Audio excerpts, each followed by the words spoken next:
I've been intrigued by this question of whether we could evolve or develop a sixth sense, a sense that would give us seamless access and easy access to meta information or information that may exist somewhere that may be relevant to help us make the right decision about whatever it is that we're coming across.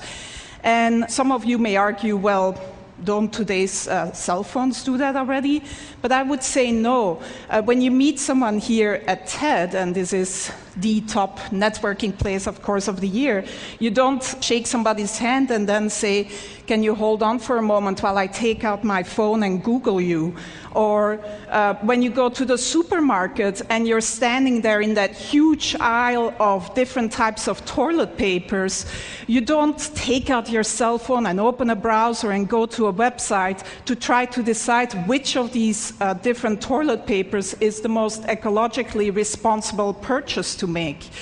So we don't really have easy access to all this relevant information that can just help us make optimal decisions about what to do next and what actions to take. And so my research group at the Media Lab has been developing a series of inventions to give us access to this information in a sort of easy way without requiring that the user changes any of their behavior. And I'm here to unveil our latest effort and most successful effort so far, which is still very much a work in process. I'm actually wearing the device right now, and we've sort of cobbled it together with components that are off the shelf, and that, by the way, only cost $350 at this point in time. I'm wearing a camera, just a simple webcam, a portable battery-powered projection system with a little mirror.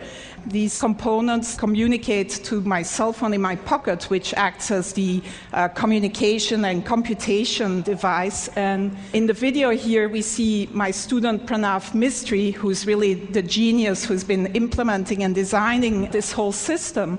And we see how this system lets him walk up to any surface and start using his hands to interact with the information that is projected in front of him. The system tracks the 4 significant fingers. In this case, he's wearing simple marker caps that you may recognize. But if you want a more stylish version, you could also paint your nails in different colors.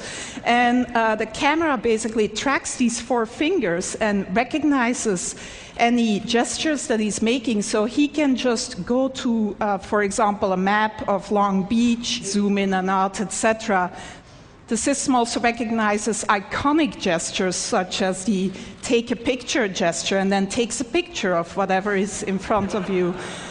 And when he then walks back to the Media Lab, he can just go up to any wall and project all the pictures that he's taken, sort through them and organize them and resize them, etc. Again, using all natural gestures. So some of you most likely were here 2 years ago and saw the demo by Jeff Hahn, or some of you may think, well, doesn't this look like the Microsoft Surface table? And yes, you also interact using natural gestures, both hands, etc. But the difference here is that you can use any surface. You can walk up to any surface, including your hand, if nothing else is available, and interact with this projected data. The device is completely portable and can be...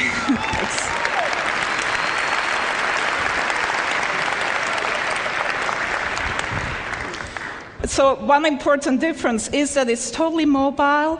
Another even more important difference is that in mass production, this would not cost more tomorrow than today's cell phones, and would actually not sort of be a bigger package and could look a lot more stylish than this version that I'm wearing around my neck.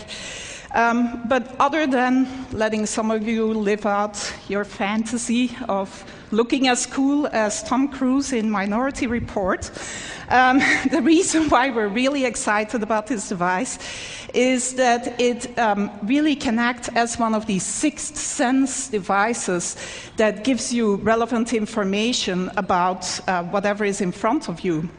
So we see Pranav here going into the supermarket, and he's shopping for some paper towels. And as he picks up a product, the system can recognize the product that he's picking up using either image recognition or marker technology and give him the green light or an orange light. He can ask for additional information. So this particular choice here is a particularly good choice given his personal criteria. Some of you may want the toilet paper with the most bleach in it rather than the most ecologically responsible choice. But if he picks up a book in the bookstore, he can get the Amazon rating, gets projected right on the cover of the book. This is Juan's book, our previous speaker, which gets a great rating, by the way, at Amazon. And so Pranav turns the page of the book and can then see additional information about the book, reader comments, maybe sort of information by his favorite critic, etc. If he turns to a particular page, he finds an annotation by maybe an expert of a friend of ours that gives him a little bit of additional information about whatever is on that particular page. Reading the newspaper, it never has to be outdated. You can get video annotations of the events that you're reading about. You can get the latest sports scores, etc. This is a more controversial one.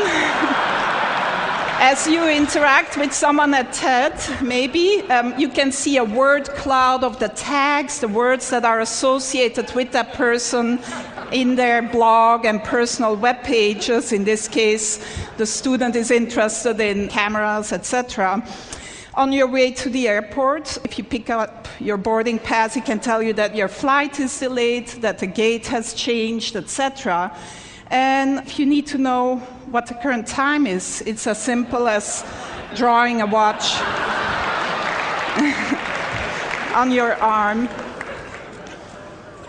So that's where we're at so far in developing this sixth sense that would give us seamless access to all this relevant information about the things that we may come across.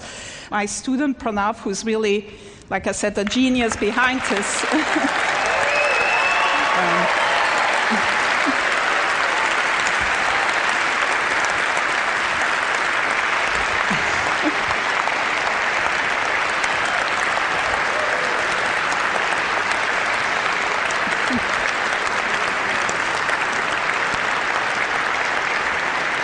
He does deserve a lot of applause because I don't think he's slept much in the last 3 months, actually, and his girlfriend is probably not very happy about him either. But it's not perfect yet. It's very much a work in progress, and who knows, maybe in another 10 years we'll be here with the ultimate sixth sense brain implant. Thank you.